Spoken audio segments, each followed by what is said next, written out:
ನಮಸ್ಕಾರ, ನೀವು ನೋಡ್ತಾ ಇದ್ದೀರಾ ರಿಪಬ್ಲಿಕ್ ಕನ್ನಡ. ನಾನು ಶ್ರುತಿ. ವಿಶ್ವದಲ್ಲಿ ಮೂರನೇ ಮಹಾಯುದ್ಧ ಶುರುವಾಗ್ಬಿಡುತ್ತಾ ಅನ್ನುವಂತ ಆತಂಕ ಪ್ರಶ್ನೆ ಕಾರಣ ಮಧ್ಯಪ್ರಾಚ್ಯದಲ್ಲಿ ಯುದ್ಧದ ಕಾರ್ಮೋಡ ಆವರಿಸ್ಬಿಟ್ಟಿದೆ. ಹಾಗಾಗಿ ಅದರಿಂದ ಪ್ರಶ್ನೆ ಹುಟ್ಕೊಳ್ತಾ ಇರೋದು, ವಿಶ್ವದಲ್ಲಿ ಈ ಮೂಲಕ ಮೂರನೇ ಮಹಾಯುದ್ಧ ಪ್ರಾರಂಭ ಆಗ್ಬಿಡುತ್ತಾ ಅಂತ. ಹೇಗಿದೆ ಪರಿಸ್ಥಿತಿ ಅಂದ್ರೆ, Iran versus Israel, Israel versus ಮಧ್ಯಪ್ರಾಚ್ಯ ಅನ್ನುವಂಥ ಪರಿಸ್ಥಿತಿ ನಿರ್ಮಾಣ ಆಗ್ಬಿಟ್ಟಿದೆ. ಇಸ್ರೇಲ್ ಮೇಲೆ ಇರಾನ್ ರಾಕೆಟ್ಗಳ ಸುರಿಮಳೆ. ಇಲ್ಲಿ ತನಕ ಇರಾನ್ ನೇರವಾಗಿ ಇಸ್ರೇಲ್ ಮೇಲೆ ದಾಳಿಗೆ ಮುಂದಾಗಿರಲಿಲ್ಲ.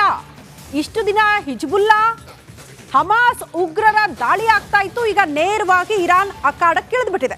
200ಕ್ಕೂ ಹೆಚ್ಚು ಮಿಸೈಲ್ ಮೂಲಕ ಇರಾನ್ ಅಟ್ಯಾಕ್ ಮಾಡಿದೆ. ಹಮಾಸ್ ನಾಯಕನ ಹತ್ಯೆಗೆ ಇರಾನ್ ಪ್ರತೀಕಾರ ತೀರಿಸಿಕೊಳ್ಳೋದಕ್ಕೆ ಮುಂದಾಗಿದೆಯಾ? ಬಾಂಬ್ ಶೆಲ್ಟರ್ಗಳಲ್ಲಿ ಸಹಸ್ರಾರು ಮಂದಿಗೆ ಆಶ್ರಯ ನೀಡಲಾಗಿದೆ. ಸುರಕ್ಷಿತ ಜಾಗಗಳಿಗೆ ಹೋಗುವಂತೆ ಇಸ್ರೇಲ್ ಸೂಚನೆ ಕೂಡ ಕೊಟ್ಟಿದೆ. ಇಸ್ರೇಲ್ ಇರಾನ್ ನಡುವಿನ ಯುದ್ಧಕ್ಕೆ ವಿಶ್ವವೇ ಈಗ ಬೆಚ್ಚಿ ಬಿದ್ದಿದೆ. ಕಾರಣ, ನಿನ್ನೆ ಒಂದೇ ದಿನ 200ಕ್ಕೂ ಹೆಚ್ಚು ಮಿಸೈಲ್ಗಳ ಮೂಲಕ ಇರಾನ್ ಅಟ್ಯಾಕ್ ಮಾಡಿರುವುದು ಆತಂಕವನ್ನ ಸೃಷ್ಟಿ ಮಾಡಿಬಿಟ್ಟಿದೆ. ವಿಶ್ವದಲ್ಲೇ ಈ ಮೂಲಕ ಮೂರನೇ ಮಹಾಯುದ್ಧಕ್ಕೆ ಇದು ನಾಂದಿ ಆಗಬಹುದಾ? ಇಂಥದ್ದೊಂದು ಪ್ರಶ್ನೆ ನಿರ್ಮಾಣ ಆಗುವಂತೆ ಮಾಡಿದೆ.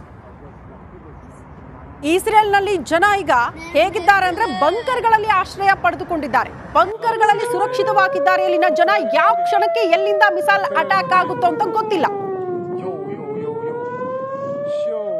ಇಷ್ಟು ದಿನ ಹಿಜ್ಬುಲ್ಲಾ, ಹಮಾಸ್ ಉಗ್ರರ ದಾಳಿ ಆಗಿತ್ತು. ನಿನ್ನೆ ಇರಾನ್ ಅಖಾಡಕ್ಕಿಳಿದಿದೆ. ಆ ಮೂಲಕ ಇಸ್ರೇಲ್ ಮೇಲೆ ನೇರ ದಾಳಿಯನ್ನ ಇರಾನ್ ಮುಂದುವರಿಸ್ತಿದೆ.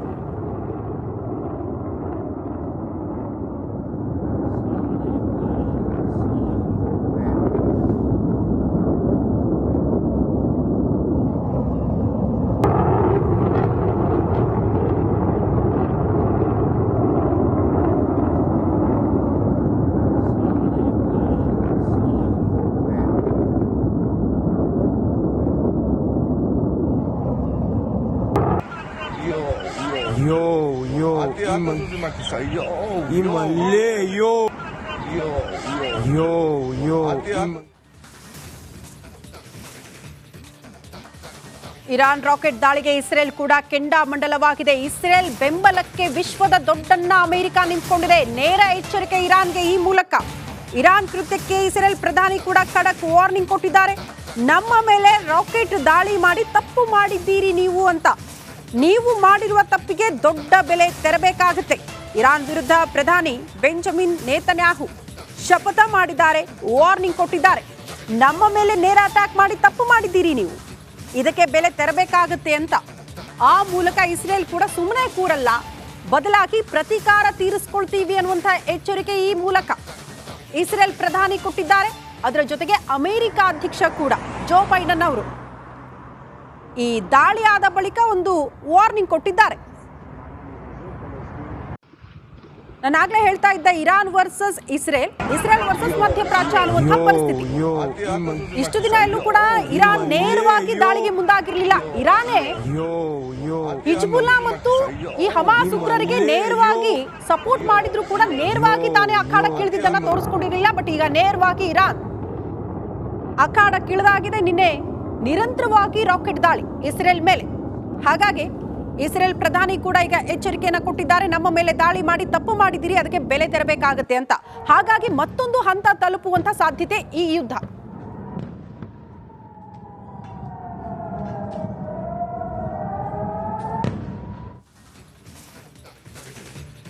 ಯಾವಾಗ ಇರಾನ್ ನೇರವಾಗಿ ಇಸ್ರೇಲ್ ಮೇಲೆ ಅಟ್ಯಾಕ್ ಮಾಡ್ತೋ, ಆಗ ವಿಶ್ವದ ದೊಡ್ಡನ್ನ ಅಮೆರಿಕದ ಅಧ್ಯಕ್ಷ ಕೂಡ ಮುಂದೆ ಬಂದ್ರು. ನೇರವಾಗಿ ಒಂದು ಸಂದೇಶವನ್ನ, ಖಡಕ್ ಸಂದೇಶವನ್ನ ರವಾನೆ ಮಾಡಿದ್ರು ಇರಾನ್ಗೆ.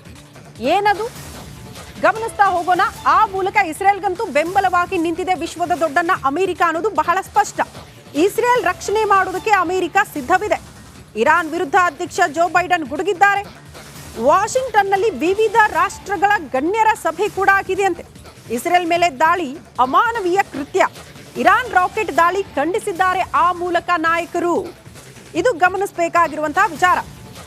ಯಾವಾಗ ಇಷ್ಟೆಲ್ಲ ಬೆಳವಣಿಗೆ ಆಯಿತು, ವಾಷಿಂಗ್ಟನ್ನಲ್ಲಿ ಒಂದು ವಿವಿಧ ರಾಷ್ಟ್ರಗಳ ಗಣ್ಯರ ಸಭೆ ನಡೆಸಲಾಯಿತು.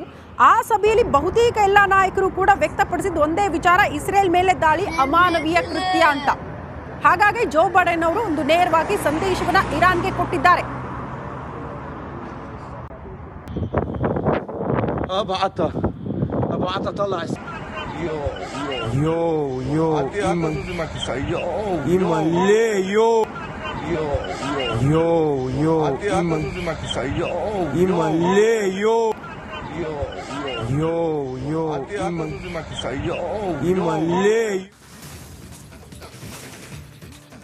ಸಹಜವಾಗಿ ಆತಂಕ ಇರೋದೇನ್ ಗೊತ್ತಾ, ಯಾವಾಗ ಇರಾನ್ ನೇರವಾಗಿ ಇಸ್ರೇಲ್ ಮೇಲೆ ಅಟ್ಯಾಕ್ ಮಾಡಿತು ಅಲ್ಲಿ ನಮ್ಮ ಅನಿವಾಸಿ ಭಾರತೀಯರು ಕೂಡ ಇದ್ದಾರೆ.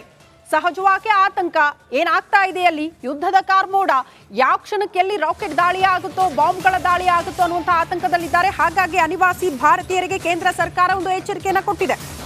ಮಧ್ಯಪ್ರಾಚ್ಯದಲ್ಲಿರುವ ಭಾರತೀಯರಿಗೆ ಕೇಂದ್ರ ವಾರ್ನಿಂಗ್. ಸುರಕ್ಷಿತ ಸ್ಥಳಗಳಲ್ಲಿ ಆಶ್ರಯ ಪಡೆಯುವಂತೆ ಕೇಂದ್ರ ಸಲಹೆ ಕೊಟ್ಟಿದೆ. ಅನಿವಾಸಿ ಭಾರತೀಯರು ಕೂಡ ಅಲ್ಲಿದ್ದಾರಲ್ಲ, ಸಿಲುಕಾಕಿಕೊಂಡಿದ್ದಾರಲ್ಲ, ಯಾವ ಕ್ಷಣಕ್ಕೆ ಏನು ಬೇಕಾದರೂ ಆಗಬಹುದು ಅಂತ ಸನ್ನಿವೇಶ ಅಲ್ಲಿ ನಿರ್ಮಾಣ ಆಗಿರೋದ್ರಿಂದ ಸುರಕ್ಷಿತ ಸ್ಥಳಗಳಲ್ಲಿ ನೀವು ಆಶ್ರಯ ಪಡೀರಿ ಅಂತ ಕೇಂದ್ರನೇ ಸಲಹೆ ಕೊಟ್ಟಿದೆ. ಅಲ್ಲಿಗೆ ಈ ಮಧ್ಯಪ್ರಾಚ್ಯದಲ್ಲಿ ಒಂದಷ್ಟು ಬಂಕರ್ಗಳಲ್ಲಿ ಆಶ್ರಯ ಪಡೆದುಕೊಳ್ತಿದ್ದಾರೆ ಜನ. ಜೀವ ಭಯ ಅಂತೂ ಸಹಜವಾಗಿ ಇದೆ, ಯಾವ ಕ್ಷಣಕ್ಕೆ ಏನಾಗುತ್ತೋ ಅಂತ. ಬಟ್ ಬಂಕರ್ಗಳಲ್ಲಿ ಹೋಗಿ ಸೇಫ್ ಆಗಿ ಜನ ದಿನ ದೂಡಬೇಕಾದಂತ ಅನಿವಾರ್ಯತೆ. ಅದೇ ನಿಟ್ಟಿನಲ್ಲಿ ಈಗ ಕೇಂದ್ರ ಕೂಡ ಅದೇ ಸಲಹೆ ಕೊಟ್ಟಿದೆ, ಸುರಕ್ಷಿತ ಸ್ಥಳಗಳಲ್ಲಿ ಆಶ್ರಯ ಪಡೆದುಕೊಳ್ಳಿ ಅಂತ.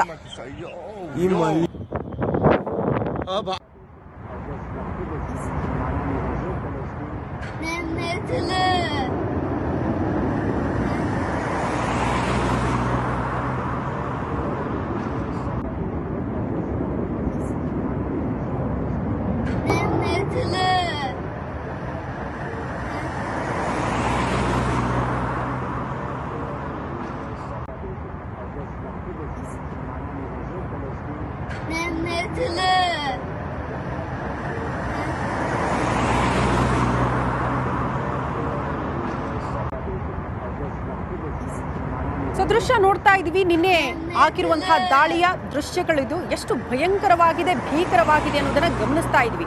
ಸದ್ಯಕ್ಕೆ ಇಸ್ರೇಲ್ನಲ್ಲಿ ಅಷ್ಟು ದೊಡ್ಡ ಮಟ್ಟದ ಅನಾಹುತಗಳು ಆಗದೆ ಇರೋದಕ್ಕೆ ಕಾರಣ ಐರನ್ ಡ್ರೋಮ್. ಸದ್ಯ ಆ ಪುಟ್ಟ ರಾಷ್ಟ್ರವನ್ನ ರಕ್ಷಣೆ ಮಾಡ್ತಾ ಇದೆ.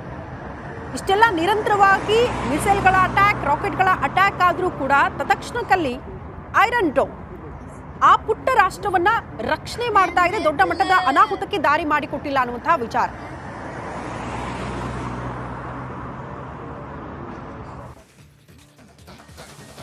ಇಷ್ಟು ದಿನ ಹಿಜ್ಬುಲ್ಲಾ, ಹಮಾಸ್ ಉಗ್ರರ ದಾಳಿ ಬಳಿಕ ನಿನ್ನೆ ಇರಾನ್ ನೇರವಾಗಿ ಇಸ್ರೇಲ್ ಮೇಲೆ ಅಟ್ಯಾಕ್ ಮಾಡಿತು. ನಿನ್ನೆಯ ಸನ್ನಿವೇಶ, ಅಲ್ಲಿನ ಪರಿಸ್ಥಿತಿ ಏನಾಗ್ತಾ ಇದೆ, ಆ ಕುರಿತ ಒಂದು ಡೀಟೇಲ್ ರಿಪೋರ್ಟ್ ಕೂಡ ಇದೆ, ಬನ್ನಿ ನೋಡ್ಕೊಂಡು